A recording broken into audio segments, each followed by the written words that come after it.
ایک اور دلیل جو حب زاہ کے مریضوں کی طرف سے مہدی ہونے کا دعویٰ کرنے والوں کو جھوٹا ثابت کرتی ہے یہ ہے کہ ظہور سے پہلے خود حضرت مہدی اپنے مقام سے ناواقف ہوں گے اور ان کی اپنی صلاحیتیں خود ان پر مخفی ہوں گی اور وہ ایک عام آدمی کی زندگی گزار رہے ہوں گے، بھلا وہ کیسے مہدی ہونے کا دعویٰ کر سکیں گے؟ حضرت علی رضی اللہ تعالیٰ عنہ سے روایت منقول ہے، رسول اللہ صلی اللہ تعالیٰ علیہ وسلم نے ارشاد فرمایا، مہدی ہم اہل بیت میں سے ہوں گے، اللہ تعالیٰ ایک ہی رات میں ان کو یہ صلاحیت عطا فرما دے گا۔ اس حدیث کی شرح میں شیخ عبد الغنی دہلوی رحمۃ اللہ علیہ فرماتے ہیں، یعنی اللہ تعالیٰ ایک ہی رات میں اچانک ان کو امارت اور خلافت کی یہ صلاحیت عطا فرما دے گا۔ علامہ ابن کثیر رحمۃ اللہ علیہ اس حدیث کی شرح میں فرماتے ہیں، یعنی اللہ تعالیٰ اپنے خصوصی فضل و توفیق سے سرفراز فرما کر پہلے انہیں حقیقت کا الہام کریں گے اور اس مقام سے آشنا کریں گے جس سے وہ پہلے ناواقف تھے۔ حضرت مولانا بدر عالم میرٹی مہاجر مدنی رحمۃ اللہ علیہ فرماتے ہیں، ایک عمیق حقیقت اس سے حل ہو جاتی ہے اور وہ یہ ہے کہ یہیں پر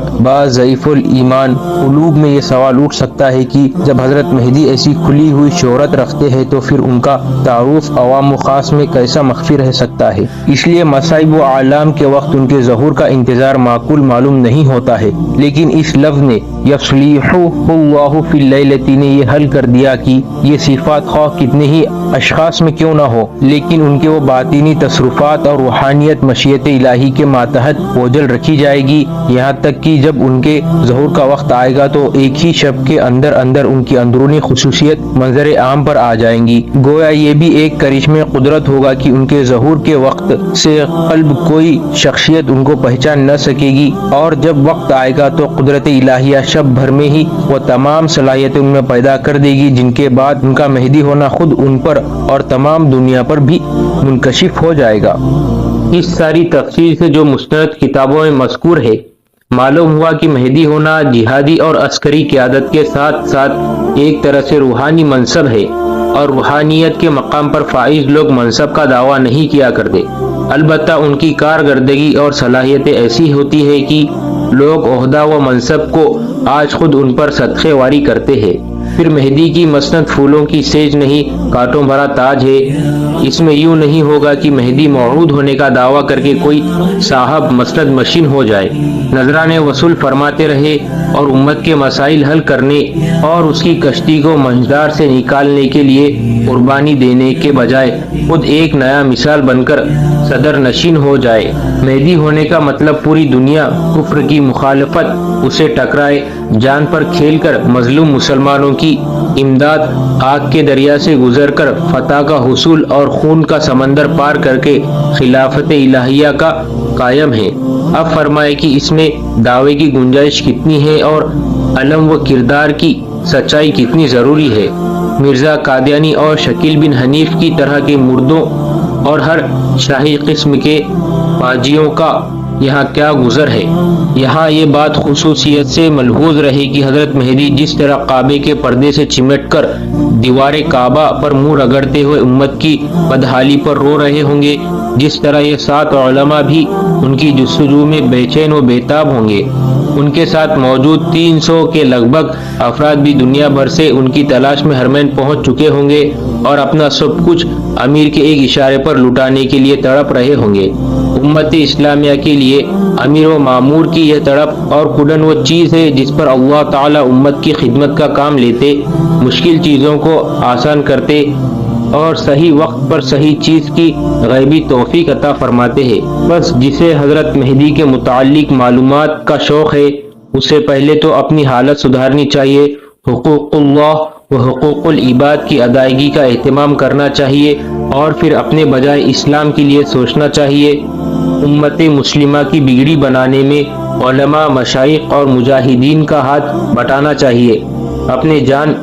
وسائل میں مسلمانوں کے لیے وافر حصہ رکھنا چاہیے۔ ایسے ہی لوگ یا ان کی نسلیں اس مبارک لشکر میں شامل ہو سکتی ہے۔ محض اندازے قیاست، تخیلات اور عمل کے بغیر، حب منشا، نتائج کی امید یا قربانی کے بغیر نیرے جذبات کسی کام کے نہیں۔ ان دو جوابوں کے بعد بعض قارئین کی نظر میں پہلا سوال ختم ہو گیا ہوگا، لیکن در حقیقت یہیں سے یہ سوال ایک نئے پہلو سے سر اٹھاتا ہے۔ حضرت مہدی کون ہوں گے؟ اس سوال پر اب تک جو بات ہوئی ہے وہ کتابی یا علمی اور ذہنی ہے، لیکن کیا محض اس سے تشفی ہو جاتی ہے؟ کیا اس تخیلاتی تعارف کو عصری تطبیق کی شکل دیے بغیر بات پوری ہو جائے گی؟ کیا یہ عزیز سمجھتا ہے کہ بات کو یہیں تک لا کر چھوڑنے سے